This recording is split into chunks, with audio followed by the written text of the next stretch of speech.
Hello everyone, welcome to my channel. I'm really excited to bring you today's video. If you enjoy my content, don't forget to subscribe and turn on notifications. Let's get started. Jessica Buchanan had been passionately devoted to helping people from a young age. Even in her childhood, she dreamed of assisting others and giving hope to those in difficult situations. After graduating from university, she pursued a career in humanitarian aid, working in different parts of the world and helping those in need. However, going to Somalia would be an entirely different challenge for her. In 2011, while working for a humanitarian aid organization, she learned about the humanitarian crisis in Somalia. The country had been suffering from years of civil war, famine, and extreme poverty, resulting in a severe humanitarian disaster. Thousands of people lacked access to clean water, food, and healthcare services. The organization Jessica worked for was sending teams to Somalia to support those in desperate need. Despite the dangerous conditions, Jessica accepted the challenging mission. After making her decision, her family and friends opposed her plans. They were deeply concerned for her safety. At the time, Somalia was one of the most dangerous regions in the world, plagued by pirates, armed groups, and radical organizations. However, despite all the warnings, Jessica did not waver in her decision. What mattered to her was making a difference in the lives of the people there. Before traveling to Somalia, she underwent thorough training about the region. Understanding cultural differences, learning how to communicate with the local people, and preparing for dangerous situations were crucial. She also received special security training on how to respond to incidents such as kidnappings or attacks. Once her preparations were complete, she set off for Somalia. During the flight, she felt that she was embarking on perhaps the greatest adventure of her life. When she stepped onto the warm soil of Africa, she encountered a completely different world. The streets were filled with poverty, and people's faces reflected hunger and despair. But at the same time, there was hope in these lands. With the help of humanitarian organizations, many lives could be changed, and Jessica wanted to be a part of that change. Her mission focused on addressing the needs of children and women. She would work on critical projects such as increasing access to clean water, educating the local population, and providing basic healthcare services. However, she began to experience the challenges of working in Somalia within the first week. She had to remain constantly vigilant. Armed groups roamed the streets, conflicts could break out at any moment, and foreigners were always at risk. Nevertheless, Jessica refused to be consumed by fear and remained focused on her work. Her days in Somalia were intense and exhausting. She would wake up early in the morning, visit the field to meet with those in need, and oversee the implementation of aid projects. Despite the harsh conditions, the impact of her work outweighed all difficulties. However, she was unaware that she would soon face an event that would change her life completely.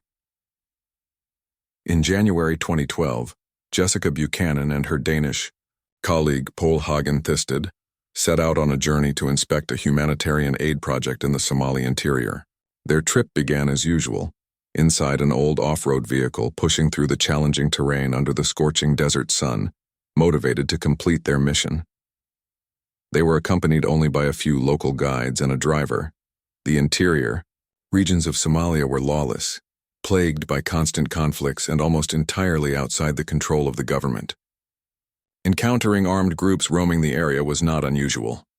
However, despite being cautious as always, Jessica and Paul had no idea they were about to find themselves in grave danger. That afternoon, as they traveled along a desolate road, a sudden cloud of dust rose ahead of them. The headlights of approaching vehicles gleamed in the distance. Initially, Jessica and Paul thought it might be an ordinary convoy, but within seconds they realized that the incoming vehicles were rapidly cutting off their path. Suddenly, gunshots rang out. The attackers were masked men carrying AK-47 rifles. Jessica's heart pounded as the gunmen shouted and rushed toward their vehicle. They aimed their weapons at the driver and guides, forcing them to get out. Yelling in the local language, they barked commands at Jessica and Paul. Their guides helplessly raised their hands and were dragged away by the armed men. Jessica was frozen in place. She didn't know what to do. One of the armed men shouted at her to get out of the vehicle. Her hands and legs were trembling from fear, but when she realized how close the barrel of the gun was, she understood there was no other choice. Slowly, she got out of the vehicle. Pole, too, surrendered in the same way.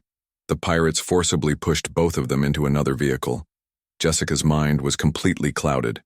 Everything had happened so fast that she couldn't grasp what was going on. The only thing she knew was that she was experiencing one of the most terrifying moments of her life. As the vehicle sped through the desert, Jessica and Pole had their eyes blindfolded.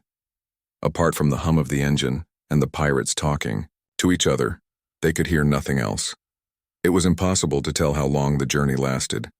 It felt as though time had stopped. Thousands of thoughts raced through Jessica's mind. Who were these men? What did they want? Were they going to kill them? Or had they been kidnapped for ransom? If so, who could rescue them? What would her family do?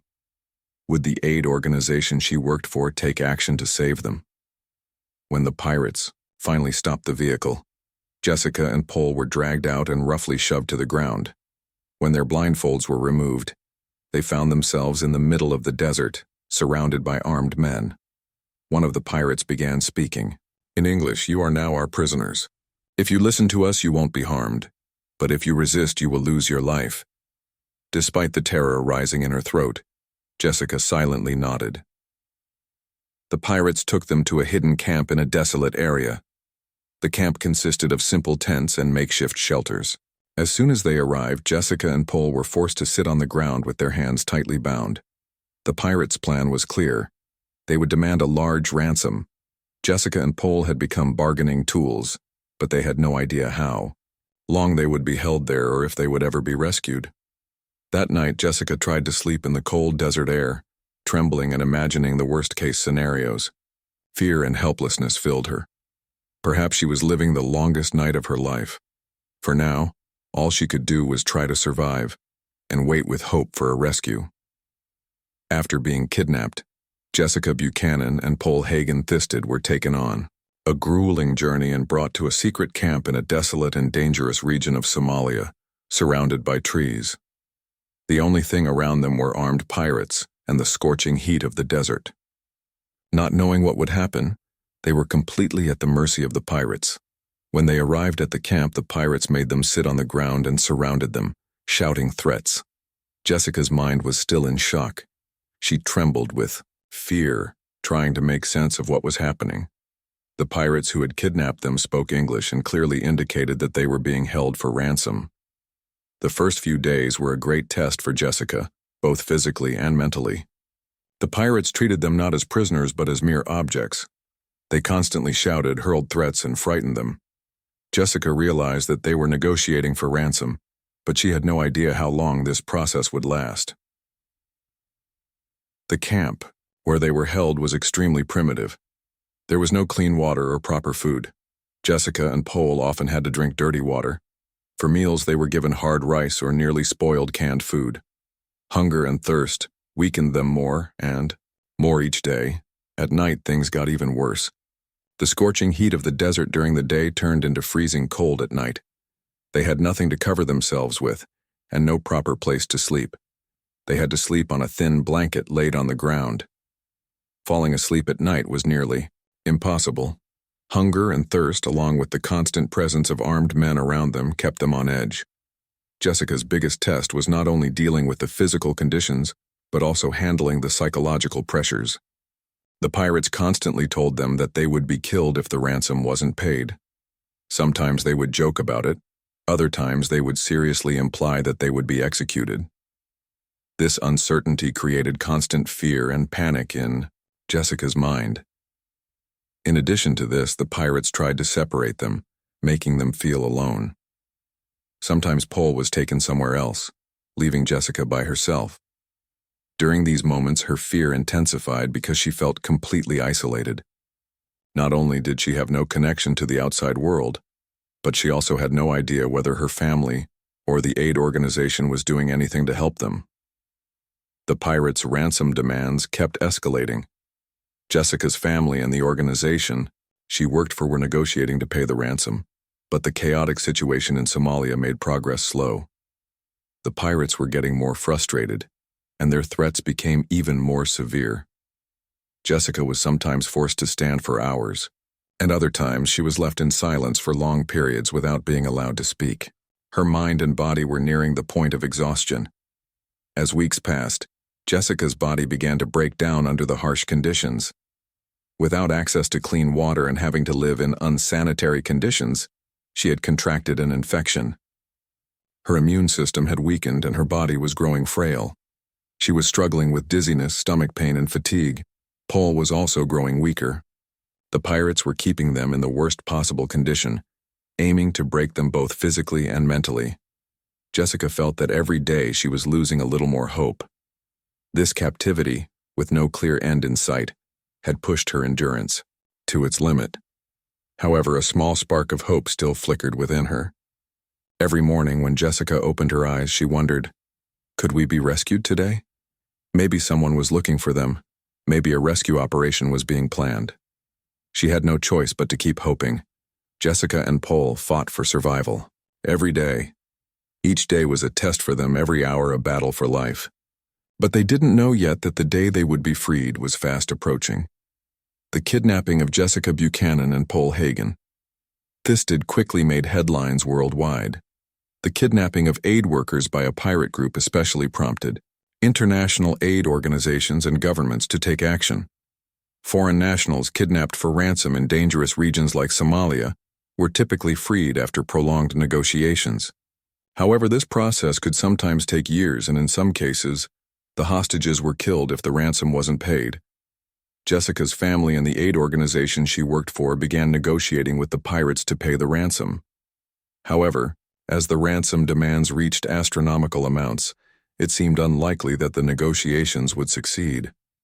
Armed groups in Somalia were known to sell hostages to each other and worsen their health conditions in order to raise the ransom. It was even impossible to get reliable information about Jessica and Paul's status. Jessica was an American citizen, and this led the U.S. government to become directly involved in the situation. The U.S. intelligence community began using satellite imagery and local contacts in Somalia to locate Jessica and Paul. However, such operations carried significant risks. A military intervention in Somalia's interior could endanger both the hostages and the soldiers conducting the operation. President Barack Obama and the U.S. Department of Defense were closely monitoring the situation. Intelligence reports indicated that the health of the hostages was rapidly deteriorating. Jessica had contracted an infection and had become seriously ill. If immediate action wasn't taken, her condition could become critical. Following these developments, the U.S. government realized that negotiations were unlikely to succeed and concluded that the best option was a military operation. One of the U.S. Navy's most elite Special Forces units, SEAL Team 6, was tasked with carrying out the mission. This was the same team that had successfully carried out the operation that led to the death of Osama bin Laden in 2011. For the operation to succeed, a detailed plan had to be made. SEAL Team 6 spent weeks conducting intelligence work to pinpoint the exact location where Jessica and Paul were being held. Using satellite images, information from local agents, and Somali contacts, they determined that the pirates were holding the hostages in a camp in the desert. The biggest challenge of the operation was to enter the area silently and quickly. There were many armed groups and pirate gangs in Somalia. If the operation went wrong, the hostages could be harmed, or the pirates could move them to another location. The U.S. Department of Defense and SEAL Team 6 waited for the right moment. Weather conditions in the area, the pirates' daily routines, and their security measures were carefully analyzed. Finally, the best night for the operation was chosen. In late January 2012, SEAL Team 6 set out to infiltrate the depths of Somalia. Using specially equipped helicopters with night vision capabilities, they made their way toward the camp where the hostages were held. The helicopters operated in complete silence, flying low to avoid detection by radar. As midnight approached, the operation began. The helicopters descended rapidly and SEAL Team 6 launched a swift assault. Gunfire echoed across the desert as the most critical moments of the operation unfolded. The pirates, caught off guard by this unexpected attack, panicked. Some tried to flee, while others attempted to fight back. But SEAL Team 6 was highly trained and disciplined. Within a short time, most of the pirates were neutralized. When Jessica and Paul heard the gunshots, they tried to understand what was happening. A glimmer of hope appeared within them, but they were also scared. If the newcomers were another armed group, their situation could become even worse. However, a few minutes later, the doors were broken down, and heavily armed U.S. Special Forces soldiers entered. One of the soldiers bent down toward Jessica and spoke with an American accent. "Jessica, we're here to take you. You're safe now." In that moment, Jessica was overwhelmed with emotion and began to cry. The weeks of fear, hunger, illness, and uncertainty had come to an end. Paul also felt a great sense of relief. SEAL Team 6 quickly evacuated the hostages from the camp and moved them toward the helicopters. Some pirates in the distance continued to fire, but the special forces neutralized them. When Jessica and Paul boarded the helicopter, they realized that the most terrifying period of their lives had come to an end. As the helicopter took off, the camp below became just a shadow. Once the helicopters reached a safe U.S. base, Jessica and Paul were immediately taken for medical evaluation. Jessica's illness had progressed, but with prompt treatment she had a chance of recovery. U.S. officials confirmed the success of the operation, and within hours the news reverberated through the global media. Jessica and Paul were free at last. This brave operation, which saved their lives, went down in history as one of the most successful rescue missions carried out by U.S. Special Forces. But for Jessica, this was not just an end. It was the beginning of a new chapter in her life. On a dark night in January 2012, in the middle of the Somali desert, not a single star could be seen in the sky. The wind was gently blowing, and the deep silence of the desert ruled the surroundings. Yet beneath this silence, the final preparations for an operation that would make history were underway. SEAL Team 6, the most elite unit of the U.S. Special Forces, was ready to move after weeks of planning. While the exact status of Jessica Buchanan and Paul Hagen-Thisted was unknown, intelligence reports had confirmed that they were still in Somalia, in the hands of the pirates. The information that Jessica's health was deteriorating, and that she wouldn't survive without timely intervention, made the urgency of the operation even greater. The operation, codenamed Objective Red Dawn, was being carried out under strict secrecy. After the failure of negotiations, the U.S. government had determined that military intervention was the only way to rescue the hostages. President Barack Obama personally gave the final approval for the operation. On the night of January 25, 2012, helicopters silently approached a hidden pirate camp deep within Somalia. SEAL Team 6 flew low in Black Hawk helicopters, equipped with night vision scopes and designed to operate silently. The operation had been timed for the darkest hours of the night, ensuring the pirates wouldn't detect them. When the helicopters reached the designated spot, the Special Forces teams descended rapidly using ropes. As their feet touched the ground, the trained soldiers moved with lightning speed. With their silenced weapons, the SEAL Team 6 members neutralized the guard pirates. Panic broke out inside the camp. As gunshots rang out, the pirates tried to understand what was happening in confusion.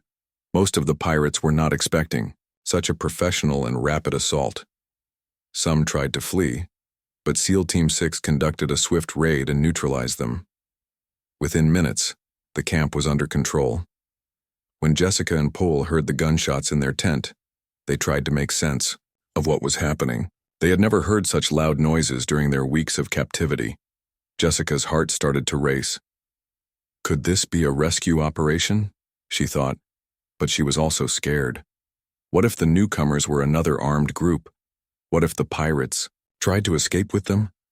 Within minutes, the door of their tent was broken open with a loud noise. In front of them stood fully equipped American soldiers, their faces covered by black masks. One soldier looked into Jessica's eyes and spoke clearly in English. "Jessica, we've come to take you. You're safe now." In that moment, time stopped for Jessica. The fear and uncertainty that had lasted for hours, days, and weeks were over. Her eyes filled with tears, but she still had difficulty believing it. The soldiers quickly helped them out of the tent, "Run! We need to get out of here now," they shouted. Jessica and Paul felt as if they had been freed from chains that had bound them for years. They were almost running toward freedom. After taking the hostages, SEAL Team 6 quickly moved toward the helicopters. Meanwhile, a few pirates who had managed to escape the camp tried to open fire, but the special forces neutralized them. Time was running out. If they waited any longer, other armed groups in the area could arrive at the conflict site, making the situation even more dangerous. Finally, they reached the helicopters. Jessica and Paul were quickly helped inside. The helicopter's engines roared to life and it began to lift off the ground. As Jessica looked down, she saw the pirate camp shrinking below her. She was finally free from it. After about 50 minutes, the helicopters reached a U.S. military base under American control. Jessica and Paul were immediately given medical attention. Jessica's infection was serious and urgent medical intervention was needed.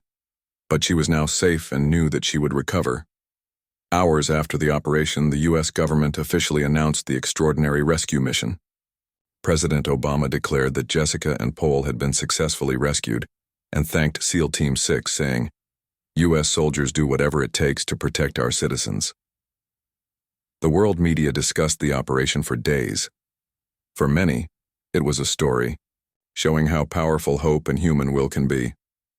Jessica Buchanan was no longer just a woman fighting for survival. She had become an inspiring figure with her courage and resilience.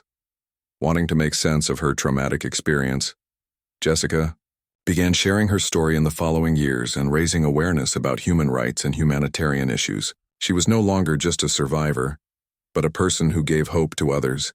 This dreadful captivity had come to an end, but a new chapter was opening in Jessica's life. When Jessica Buchanan gained her freedom on the night of January 25, 2012, in the Somali desert, crossing the fine line between life and death, she was actually stepping into an entirely new phase of her life. She was no longer just a humanitarian aid worker, but also a figure that represented hope. However, gaining freedom did not mean everything was over. The months spent in captivity and under threat had left deep scars on her soul and body. After her rescue, Jessica was first taken to a U.S. military base, then to a rehabilitation center where she could receive medical and psychological support. Her health had deteriorated severely. In the Somali desert, poor nutrition and hygiene conditions had weakened her immune system, and her body was battling dehydration and infections. Doctors said her physical recovery would take time, but the real struggle would be mental. The fears she experienced during her captivity, facing the possibility of death at any moment and the deep despair caused by the uncertainty, had left traumatic marks on her mind. She would wake up from nightmares at night, and sometimes even the sound of a door creaking would take her back to her old memories. But Jessica knew exactly what had kept her alive, the hope and resilience inside her. That's why, during her recovery process, she decided to take an active role. She worked with expert psychologists and believed in the healing power of telling and sharing her trauma. Day by day, she began to see her terrifying experience not just as a painful memory, but as a story that could inspire others. Instead of returning to her old life, Jessica chose to tell her story to others, and, especially, to give hope to those struggling to cope with difficult situations. She was no longer just a survivor. She had become a speaker, a writer, and a source of inspiration. After being rescued, she chose to remain silent for a while because she needed to confront the event within herself first. But in 2013, she felt ready to share what she had gone through with the world, and her autobiographical book, Impossible Odds: The Kidnapping of Jessica Buchanan and Her Dramatic Rescue by SEAL Team 6, was published. This book not only detailed her terrifying experience but also highlighted how the human spirit can endure, and that hope is always present. The book garnered great attention, and Jessica was invited to numerous television programs, conferences, and events. She was no longer just a survivor. She had become a leader who inspired others. Over time, Jessica became a motivational speaker. In her talk, she shared her kidnapping story not just as a tragedy, but as a journey to discovering one's inner strength. She particularly emphasized 3 messages. No matter how hard life gets, Never lose hope. Jessica survived by keeping hope alive even at the edge of death. She showed that there is always an escape route, even in the darkest moments. Resilience and strength are the greatest weapons of the human spirit. During her captivity, she had learned to maintain both her physical and mental resilience. Telling, your story heals both you and others. By telling her own story, Jessica was healing her inner wounds and inspiring others who faced similar challenges. She participated in events specifically aimed at women, war victims, and people suffering from post-traumatic stress disorder, PTSD. Her talks resonated not only in the US but also in many parts of the world. Jessica Buchanan dedicated the rest of her life not just to telling her story, but also to helping others. She contributed to projects supporting women's access to education and healthcare in Africa. She especially worked to raise awareness about women who had been kidnapped or subjected to sexual violence. Additionally, she helped establish an organization called the Ambassadors for Hope. This organization worked to ensure the safety of humanitarian workers in war zones and provided post-trauma support.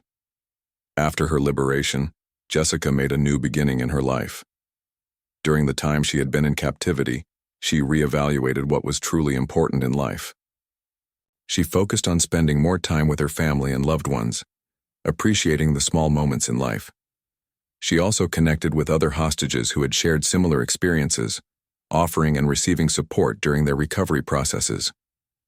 For her, the greatest victory was adding meaning to her life after regaining her freedom. Today, Jessica Buchanan's story continues to inspire people worldwide. She is a warrior, a teacher, and most importantly, a symbol of survival and not losing hope. Her story is not just that of a woman taken hostage, but of a person who conquered her own fears and became a beacon of light for others. And this story will live on in people's hearts forever.